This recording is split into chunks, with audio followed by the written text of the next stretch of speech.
the Honorable Chairperson of the Karachi Council of Foreign Relations, Madam Nadra Panjwani Saiba, listening to your speech where you talked of the profound transformation in Africa and your wide-ranging focus, I am reminded of a very famous saying of the great Chairman Mao. When I went to China at the age of 17, about a little over 50 years ago, and I remember he said, women hold half the sky. And I think in Karachi Council of Foreign Affairs, they hold more than half the sky. Because she is a lady of substance, she has been minister, and she also has established a very important hospital in the name of her late esteemed mother, Zainab Panjwani Hospital, which is doing a great job for women. My good friend, my old, I would say, comrade, a person whom I have always respected, Ikram Sehgal, an authentic war hero, the first Pakistani prisoner of war to escape from an Indian prison in the 1971 war. We are proud of you, Ikram, because Ikram has traversed a long journey from Khaki to Mufti. He was a military man and now he's a certified civilian Democrat. But one thing I've seen in him, whether it's the civilian system or the military regimes, mindset to ek hi hai na, we do not like criticism, we like pushamad. He speaks truth to power. So more power to your pen and more power to your voice. Your Excellency Sami Abdullah Al-Khanjari, the Honorable Consul General of Oman. And Oman is an example that size does not equal strength. The Omani Empire extended to Africa. In Zanzibar was part of the Omani Empire with the brought in Muslim. And I remember when I first met the Foreign Minister of Oman 5 years ago at a conference in Muscat. I said, it was a very formal meeting, and I said, Excellency, I want to thank you for giving us the opportunity of CPEC. He said, Excellency, I don't understand what you're saying. CPEC? I said, CPEC is China-Pakistan Economic Corridor. He said, what did we do? I said, you gave us Gwadar 50 years ago. Thank you. If there was no Gwadar, there was no CPEC.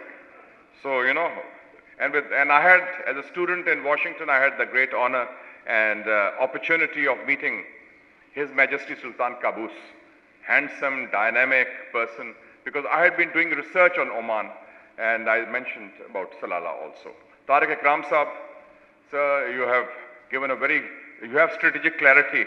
So I'll say, please give me your CV right now. I'll send it to the SIFC, because people like you are needed. And you said that I have the ear of people in Islamabad, but I'm reminded of what happened in the Bible when Jesus Christ says, they hear, but they do not listen. But anyway, we will focus on that. Where's Qadir Jafar Saab, my old friend? And Khadam Ali Shah Saab, it's good to see you, sir. He's a thinking, I would say, politician. He was close to Benazir Bhutto Sahiba. He's written a book also, and I've enjoyed reading his book. And Qadir Jafar Saab, thank you for being here. You were a very successful High Commissioner of Pakistan in London, and I still remember he committed blasphemy according to British standards, because in the 2002 World Cup at the Pakistan Society annual dinner, he announced, and the World Cup was being played the next day, and every Briton was there. It was England versus Brazil. He said, look here, I am supporting Brazil because I am the Consul General of Brazil. So the British, all the elite were shaken up, but still you had the courage to speak your convictions. So ladies and gentlemen, it's a great pleasure. Dr. Junaid Saab, thank you for coming also. This is an initiative whose time has come, the Pakistan Africa Institute for Development and Research. And there are three reasons I want to give you the context for that. One is Pakistan's historic relationship. You see, often we link things with money, with kind of dollars and cents. The most important thing in the lives of nations is their role in leading on issues, ideas, and initiatives. After all, it was the idea of Pakistan, 1930, Allama Iqbal, which became a living reality under the leadership of the great Quaid-e-Azam Muhammad Ali Jinnah. The idea of Islam, which spread so wide. So ideas are the ones which move history, and even Khadam Ali Shah Sahab, abhi purane leftist hain, Marx, Lenin, Engels, Mao. These are ideas which shape history. And in Pakistan's case, I was in the United Nations, and I was accosted by the Foreign Minister of Eritrea. And he said, "You're from Pakistan." He said, "Excellency, I want to thank you for your support." I said, "What did we do?" He said, "You supported us, the first country in 1952, the right of self-determination of Eritrea. This is Pakistan, 5 years after the creation of Pakistan." तो असल बात है कि आप में हिम्मत होनी चाहिए, दम होनी चाहिए. It's not linked with a lot of money or even a nuclear bomb. लेकिन अगर आप में वो है clarity and you have that conviction and taking it forward. In the 50s, ladies and gentlemen, let me remind you, Pakistan was the one country that provided diplomatic passports to the liberation leaders of Morocco, Muhammad al-Faraj, Algeria, Farhat Abbas, Tunisia, Habib Bourguiba Jr. They had offices in this great city of Karachi, it was the capital, and they had offices in the Pakistan mission in the United Nations. We were the voice of freedom in Africa in the first 10 years of our own independence. We had no money, we had no oil. And when I went to Tunisia in 1990 to interview Yasser Arafat, he was then in exile from Beirut there, I was amazed. Muhammad Ali Jinnah Road, Sir Zafrullah Causeway, they had honored our leaders because of that role. And we continued that. Zimbabwe, the first country to provide weapons to Zimbabwe, to the ZANU, Zimbabwe African National Union, led by Robert Mugabe, Pakistan and China. Nelson Mandela, African National Congress, Pakistan, leading, providing money and arms. So the first Air Chief of Zimbabwe was Air Marshal Azim Daud-Pota Sahib. Azim Daud-Pota, you can see that. Chief Justice of Gambia, Ali Nawaz Chauhan. Chief Commissioner of Uganda, Mia Riazuddin. So, you know, and teachers, doctors, specialists in Nigeria, in Kenya, in Tanzania, in Uganda, in different parts. And that's why this is an important footprint of Pakistan that we have played that role. And as mentioned by Tariq Ikram Sahib and Nadra Panjwani Sahiba, Africa is the land of opportunity. It's a happening place. 55 countries, you mentioned $725 billion in terms of trade. So Pakistan has to have that role. And I'm very happy to announce, ladies and gentlemen, that Zimbabwe, Tanzania, and Rwanda have now opened up embassies in Islamabad. So we have 15 African embassies. And Pakistan has opened up 5 different embassies in Africa, including Rwanda. So we have about 20 missions now in Africa. So our diplomatic footprint is expanding. So that is a very important area. And I think that it's not just government to government, it has to be an initiative where trade, investment, business to business, people to people, that has to be taken forward. The second context, when I talk of launching PAIDAR, the Pakistan Africa Institute for Development and Research, the first think tank on Africa and Pakistan, is that Pakistan is inshallah going to become a member of the United Nations Security Council, non-permanent member, for 2 years, starting January 1st, 2025. For 2 years, we have to play a role on the big diplomatic canvas, not just representing our region, not just representing the Muslim countries, not just representing the developing countries, but the reality of the global South, countries of Asia, Africa, Latin America. And I myself had the opportunity when I was studying in Georgetown University in Washington, D.C. in the School of Foreign Service. My professor, my academic advisor was the top Africa expert of the United States of America, Dr. Chester Crocker.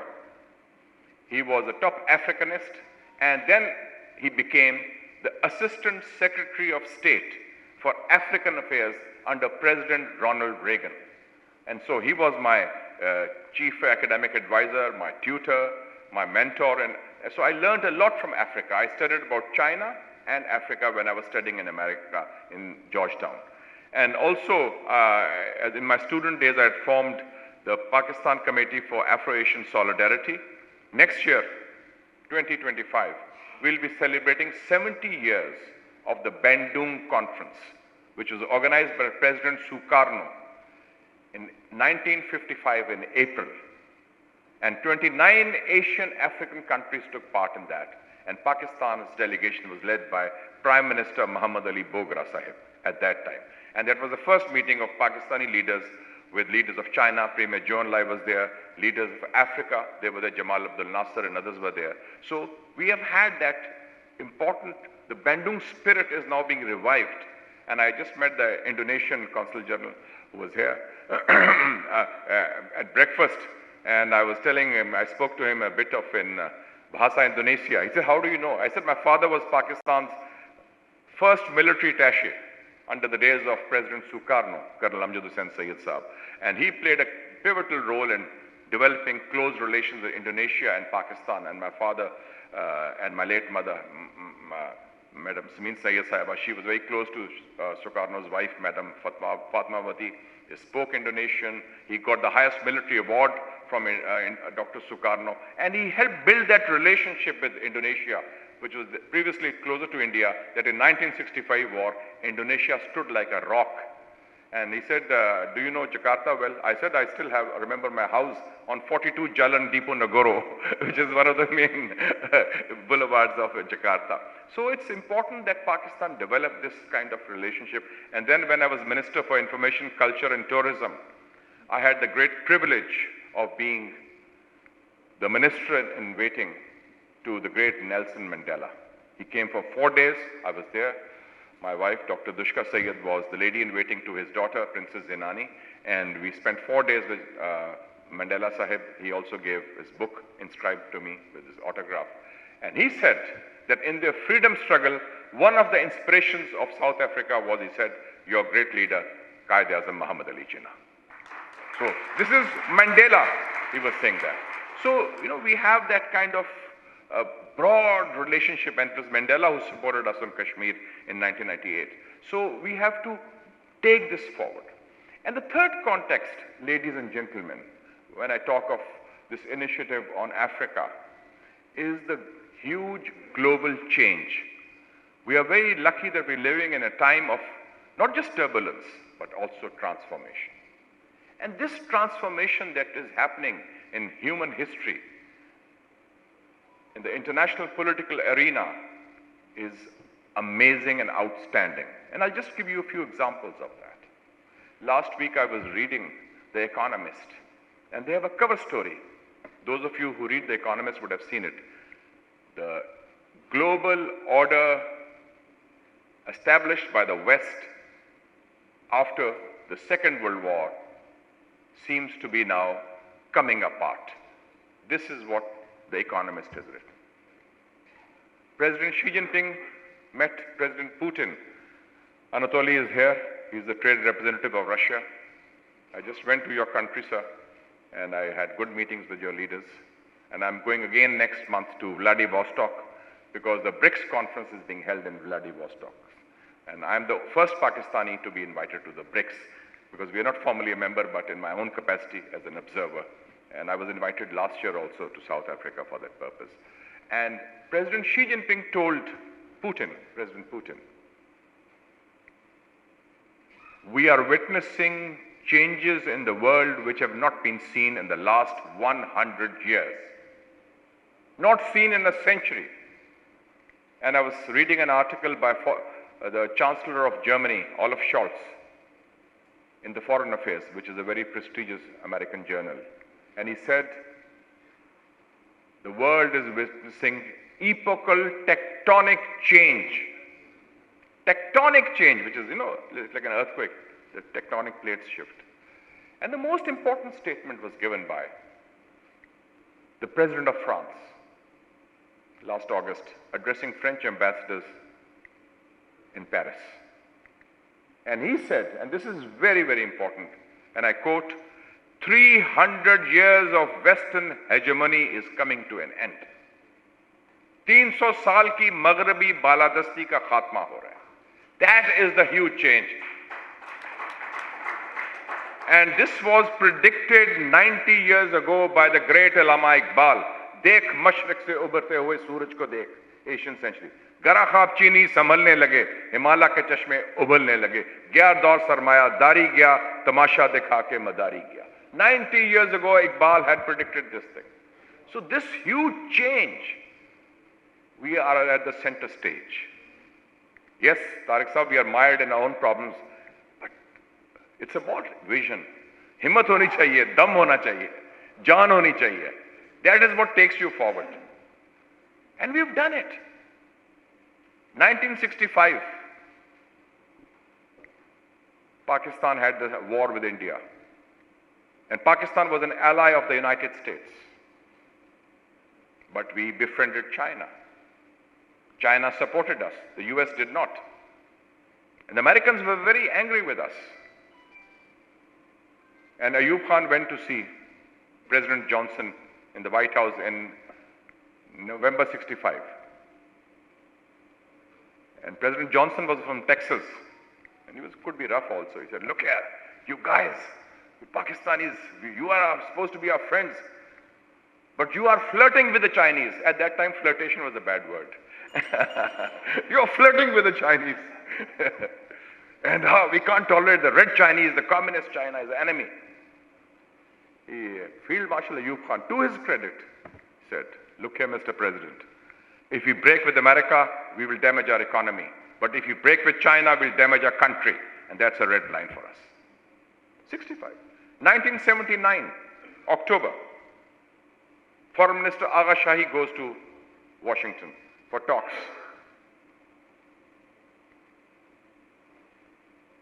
America's Secretary of State, they have formal talks, then he takes him aside. Whenever they have to give a warning, the Americans take you alone, separately. Ironically. And Mr. Agha Shahi was there, and he said, this was told to me by Agha Shahi Sahab because he was my very good, I treat him, almost call him a mentor, great respected person. And as you know, he was Deputy Commissioner in Khatra also. People in Khatra still remember Agha Shahi Sahab as a very good administrator. Both brothers, Agha Hilali Sahab was in Washington. So Shahi Sahab said that he was there, and they brought in their own top negotiator who was with the Soviet negotiation in arms talks, Gerard Smith. And in the room separately they said, Mr. Foreign Minister, do you know what you're doing? And the voice was raised. And Shahi Sahab, he was smoking his pipe, very soft spoken. He's from Bangalore, very dheemi awaz mein, smiling with his glasses. You are, Mr. Foreign Minister, you are entering the valley of death by building the bomb. We know what you are doing in Kahuta. Kahuta was kept secret by Bhutto Sahab for 3 years, but then it was discovered in 79. We started the project in 75, late 76. So the CIA did not know, but then they discovered it. And so this was the kind of pressure we faced. And the same, when he reported back, our system, General Zia was the president, he said, look at the site where we will test the nuclear bomb. And the Chaghi site was selected in October 1979 by Dr. Ashfaq Ahmed personally. And we knew we'll do the test, we'll make the bomb. So this is the spirit which Pakistan has had. We have had that courage, but then you have to have leadership with courage, conviction, and commitment, which can see that through. And I think that people who are gathered here, the distinguished ladies and gentlemen, people are doers. And I've met Beg Saab, who is the Honorary Consul General of Morocco, Tawab Saab, who is the Consul General of Ethiopia. So yeah, people who are leaders in the women who I've met here. Rana Fancy is here, Dr. Aisha Khan is here, others are here. ये जानदार लोग हैं, लोगों में जान है, कौम में करंट है, क़यादत ज़रा कमज़ोर है अभी. तो ऐसी कोई बात नहीं है. It will take us forward. We have the spirit, but we have to have that himmat. And we have done it in the past. And Khidr Saab, you were mentioning about the Sindh investment. I was chairman of the parliamentary committee on CPEC. And there were issues. Port Qasim ka tha, KT Bandar ka tha, Karachi Circle Railway tha. And Qaim Ali Shah Saab se, because on the Sayyid grid, I have good relations with the Sayyids of Sindh, including Khatam Ali Shah, Qaim Ali Shah, Ghaus Ali Shah, Murad Ali Shah, and all the big Shahs who are there. And also Sayyid Ghulam Mustafa Shah Saab, who was president of the Sayyid Association of Sindh. So he told me that Shah Saab, because they didn't have good relation at that time with Islamabad, and when Mian Saab was the Prime Minister. So we served as the bridge, and Sindh provided us the opportunity. They resolved the issue of Port Qasim with the Chinese, because it was a land issue, federal government and provincial government, and also other issues. So I think that Karachi, I remember, we used to be the hub for the whole region in terms of connectivity, in terms of airline connectivity, in terms of trade, in terms of culture. So I think that Pakistan's rightful role has to be restored, and that is why it's the 21st century, it's the era of the global south. The global balance of economic and political power, ladies and gentlemen, is shifting from the west to the east. And it's the rise of the global south, not just China, not just Asia, but Africa. And Nadra Panjwani Saab has pointed it out very well with statistics, and so has Tariq Ikram Saab. So in that context, we will take it forward. But I have always believed, my motto has always been teamwork and homework. And in the spirit of teamwork, I would say that we are proud of our association with the Karachi Council of Foreign Relations. And we would like to take it forward, because it cannot be a one-man show. We try to have one-man show, they have failed all the time, whether it's the Fauji's or the civilians, because they think we know everything. They don't, and they fail. So, and the failure is apparent in different areas, even today. So in that regard, we would like to have cooperative arrangements. And I would request that the Karachi Council of Foreign Relations, Madam, we can have Ikram Saab with Paidar. Let us do events together. Let us make this a platform, not just for promoting Pakistan's interests or image in Africa or soft power, but for trade, for investment. So aap Saab, Beg Saab, aap bhi. Ab to aapke bhai saab bhi parliament mein hai, lekin you have to be Islamabad is where the action is, and we are your voice there. Take it forward. These are opportunities we have to seize. And those opportunities are there for us. हमारा रोना धोना बहुत होता है. मैं agree करता हूँ तारिक राम साहब से. हर दफा हम रोते हैं कि जी मारे गए, साजिश हो रही है. कोई साजिश नहीं हो रही. सिर्फ हमारी नालायकी है या बदनीयती है. That's all there. I criticized the Prime Minister when he said in Jeddah at that conference that Pakistan has the biggest corruption. हमारा fail हो गया system. Everything is in a shambles. Everything. मैं कहा ये रोना धोना बंद करें. Solve the problem. Be the problem solvers. We know what is the problem. Provide the solution. That is what we are. And the solution lies in Pakistan. कोई Biden नहीं आएगा, कोई और नहीं आएगा. बाइडन वैसे भी जा रहा है, ट्रंप आ रहा है अभी 5 नवंबर को इंशाल्लाह. So we have to decide our own destiny. And I'm proud of Oman, Sultanate of Oman. They are hosting, ladies and gentlemen, there are 2 Muslim countries who are providing medical assistance for the Palestinian freedom fighters जो जख्मी हैं. एक तुर्की है, एक Oman. So we are proud of that. That is the spirit. ये खौफ नहीं होता. President Roosevelt said, and this is the last thing I'm going to say, there's nothing to fear but fear itself. कि वो IMF क्या कहेगा, America क्या कहेगा, फलाना क्या कहेगा, इंडिया क्या करेगा. You do your own thing. No, there's no external threat to Pakistan. So we have to be the masters of our own destiny and build a better tomorrow, inshallah, for Pakistan, for the region, for the global south, for Africa, a better tomorrow with no overlords and no underdogs. Let's take Mr. Zulfikar Ali Bhutto, the nuclear program. It was impossible. Look at the vision, audacity. Pakistan do lakht hua hai. East Pakistan leda hua hai. We are struggling. People are saying, will Pakistan survive?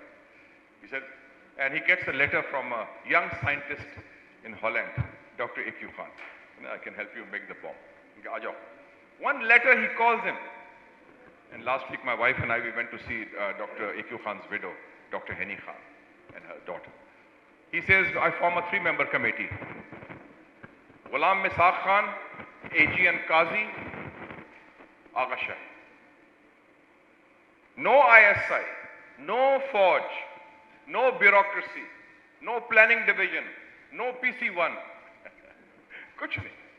I give you the authority, you do it. Bomb banana hai, beg, borrow or steal. Just do it. Mr. Bhutto was ousted in a coup. Ziaulak was killed in a crash. Muhtarama Benazir Bhutto Shaheed aayi, Mian Sahab aaye sare. We made it in 1998. We did it. CPEC started off well, but because of political instability, from 2017 to 2023, in 7 years we have had 7 prime ministers. 7 prime ministers. So we have been missing out on strategic clarity. Abibi, it's very important for that. So you appoint the right people at the right places. My view would be that the MOFCOM, the Ministry of Commerce, should appoint trade counselors from the private sector. So you stop making your millions and you come and be the trade counselor. You'll make a difference. Ethiopia, you don't need to make more money anymore. I think Maghreb ko take over kare. Maghreb means Algeria, Morocco, Tunisia, Libya. Usme Mauritania bhi add kar le. Aur Sahara bhi aapka hi hai. So you have huge resources. Atlantic is covered also. So I agree with that. It has to be a public sector and private sector initiative. The traditional bureaucratic approach. अभी जो बात हो रही थी सिंध दोस्तों से भी, Chinese हो या Arabs हो, Saudis, क्या कहते हैं? They ask for 2 things only. One window operation. The other thing is foolproof security. I was in Shanghai just before the COVID. I was having dinner with the mayor of Shanghai. I said, if I want to hypothetically set up a company here in Shanghai, and Shanghai has over 25,000 companies, foreign companies, how long will it take? He said, if your papers are in order, it will take 48 hours. I said, where will I have to go? He said, you can sit in your hotel room online. And I said, but if I want to open a bank account? He said, within 24 hours. This is the People's Republic of China, Communist Party of China. कहते हैं जी communist system में one party. Sharjah, Dubai, यही है. So this is there. क्यों जी, तारक साहब? Thank you, sir, for your words, and I think very inspirational. आपने जो बात की, you mentioned about General Zia's visit. It was 1978. He went for the funeral of Jomo Kenyatta, who was the father of modern Kenya, and then Kenyatta's son, whom I have met also, Uhuru Kenyatta. Uhuru is a Swahili word which means freedom. वो आ गया. आपने जो बात की ना कि learning from Pakistan. I was recently, ladies and gentlemen, reading a book published in China. It is published, written by a former deputy prime minister of China. His name is Li Lanqing. And the book, which is now in English also, is called Breaking Through. He says that when China, and this every country has to do which has to move forward, decided to have a course correction, कि हम गलत सिमत पर जा रहे हैं, हमने policy का रुख तब्दील करना है. तो उन्होंने कहा कि वो Deng Xiaoping was a great leader, short height, and very, they had 3 months of meetings. उन्होंने कहा कि we should learn from 3 countries. 3 countries they selected. और तीनों में वो कहते हैं अंग्रेजी ज़बान कॉमन है. Singapore, Philippines, and Pakistan. In 1980 and 81, 82, this Li Lanqing was somebody else because the DG tha, Joint Secretary tha. He came to Pakistan. He says that we had a problem because we just were now allowed to get loans from the World Bank and Asian Development Bank. But we didn't know how to prepare a feasibility report. Loan kaise lete hai? Feasibility kya taiyar hoti hai? They had no idea. So he says that Pakistan, he says the Pakistani bureaucracy was amazing.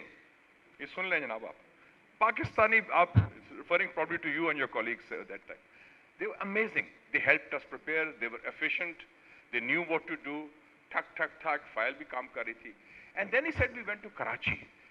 And this is now Karachi of 81, 82, 83. He says we were amazed. Karachi was then lifting a cargo of 2.6 million tons. Shanghai was backward. 10% of the cargo of Karachi was being lifted by Shanghai port at that time. And kya hai? Ab Shanghai is 26 million, by the way. So what he is saying, this is all in our own lifetimes. I'm not giving Alaf Laila ki dastan. This is all in our lifetime. We have done it. It's the same stock, the same people. But leadership with clarity is doable. But sir, it's very inspiring. When we leave, I'll let you your card because I think आप में जान है. आपको मैं एक बात बता दूं. आपने कहा ना युगांडा का. Uganda and Kenya. 80% of their payments are digitized. Digitized. They are so advanced. The Kenyan farmer, the Ugandan farmer, I was recently there, and General Museveni is mashallah there for the last 35 years. He's there. Now his son will take over. So, the sun also rises. The country is progressing. So the country is progressing. And Africa ki baat karte hain, digitized economy. China has become almost cashless. Iran mein gaya recently. Even the beggars have QR codes. QR code. It's amazing. This is not the, and people do give the code. In a wheelchair mein tha, he said, "Here's my QR code." It won't take. It's cashless. So this is my wife and I were in Xinjiang last October, and we were in Kashgar. We wanted to. It was a very hot summer day, so I said, "Kuch tarboos khate hain." He said, "Cash?" I said, "No." You have to give this is a QR code. So this is what is happening. This is the world around us, how it's changing. So we have to, it's all doable. इस तरह है कि जी वो red tape का है, फलाना नहीं करता, ये एस्टैब्लिशमेंट नहीं करता, कोई एस्टैब्लिशमेंट नहीं, कोई बाइडन नहीं, कोई फौज नहीं, ये हमारा अपना है. You want to get things done. अपने जाती काम तो जल्दी हो जाते हैं, SRO भी बन जाता है, ये काम ही होते हैं. कर लेंगे नहीं औरंगजेब में जान है. He's got clarity and he's got as the Americans say, he's got zing in him and fire in his belly. Yes sir. Sir मेरा नाम ख्वाजा जहां ज़ेब है और मेरी ज़ेब ट्रैवल और 50 साल से मैं टूरिज्म इंडस्ट्री में हूँ. मैं बड़ी खुशी. And I think I met you when I was Minister for Tourism. Yes, we met it. So tourism is the fastest growing industry in the world. $2 billion a day. When I was Minister for Tourism, Culture, Information, what did I do? I said the two go together because it's not just tourism, it's your cultural heritage. Hamid Haroon Sahab idhar hain. I made him chairman of the task force on cultural heritage. Pro bono, of course. And I got elected as the World Tourism Organization's chairman for South Asia for the first time, which includes India at that time, Khatra. Because tourism is very important. And then I had a briefing. And that was the last briefing before that October 12th coup. It was in Skardu. Because both Mian Nawaz Sharif Saab or General Musharraf Saab, dono ko shock tha tourism mein. Balki in fact, if they were not in politics, they would have been very good friends. Because culturally, they were both Lahoris. वो भी FC college के थे. Kuladule, music का शौक, गपशप. So and this, what did I say in that briefing? I said, Skardu International Airport, visa on arrival. Because Skardu will link up with Chinese province of Xinjiang and also Central Asia, Japanese tourists, German tourists, no ISI NOC, no MI or IB NOC, no security, visa on arrival automatically and launch them there. There are a lot of Chinese who go to Xinjiang from other parts of China. They should be allowed to cross over here. The whole economy of Gilgit-Baltistan would change. And then Pakistan also has, as you know, it's not just mountains. We've got beaches. We have got, इनका जो क्या है, desert tourism, आपके पास Cholistan है. So there, you also have, out of 14, 6 mountain peaks, which are the world's highest. So it's all doing. So the first tourism master plan was established. And with the help of Austrian government, I established the skiing resort at Malam Jabba. Free of charge. पैसे का issue नहीं है. And I was in talks, because I had invited the then information minister of UAE, now he's the foreign minister, Abdullah Al-Zayed. So उसने कहा कि we want a tourism resort where our families can come and enjoy the summers. So I said Naran, Shogran, these all areas are there. So they were looking at the sites, but then wo change ho gaya. And also we managed to get the World Tourism Organization to say 2001 will be the Visit Pakistan year. Phir wo 9/11 aa gaya. Thank you. Ye jo aap baat kare na investment ki, I'll just give you some figures. This is the money which is lying around for Pakistan. Saudi Arabia has promised 35 billion, Kuwait 3.5 billion, UAE 10 billion, Chinese 15 billion in different projects. Create the projects, give them a conducive environment, and prepare those, do your homework well. Ye gap shap nahi ki inshallah we'll do this, inshallah ye hoga. Aap log karaye. These days the times have changed. They ask for specific projects, and they also want those projects to be profitable, because it's not charity. After all, yeah, exactly. So I agree with you, the style of work has to change, and you have to, हमारे यहाँ ये सारा जो dynamism है, creative potential है, people who have worked in the World Bank, people who have worked in Africa, people who are still working in Pakistan, I think that it's all doable. Last year in September at the BRICS conference in South Africa, because they were chairing BRICS, and I was the first Pakistani to be invited because we are not a member. And I was chairing sessions, and I could see that there was a lot of respect and warmth and receptivity towards Pakistan. Although I went in my individual capacity, not in a formal official capacity, because it was a think tank event, and the conference of leaders was next door. But I then told the Foreign Office and the government at that time that, what the hell are we doing? Why are we not applying for membership? Said, जी वो India भी है, तो मैं कहा India SAARC में भी है, India Shanghai Kock में, इंडिया से कोई untouchable तो नहीं है ना, it's a neighbor, we can deal with them. I said the weakest link in the chain of BRICS is India, the strongest is China. And in the meantime, Iran applied, UAE applied, Saudi Arabia applied, Egypt applied, Ethiopia applied, and they all got in. अब बांग्लादेश ने फिर हमने apply किया, मैंने थोड़ा डंडा सा दिया तो फिर उसके बाद हुआ. But this is the way, no, but we miss out. एक और भी है East Asia में, it's not Africa, RCEP, Regional Comprehensive Economic Partnership. US is not in it, India is not in it, China is in it, Australia is in it, Japan, South Korea, सारे हैं. So these are important avenues, regional organizations, which can be platforms to promote your interests. And this is how the world is being transformed. But now we have applied finally. और मैं एक reason मेरा ये भी है Russia जाने को कि वो चेयरमैन ने इस्तीफा के ज़रा हमारी एप्लीकेशन भी पुश करो. And they are very keen on that. Thank you. We'll call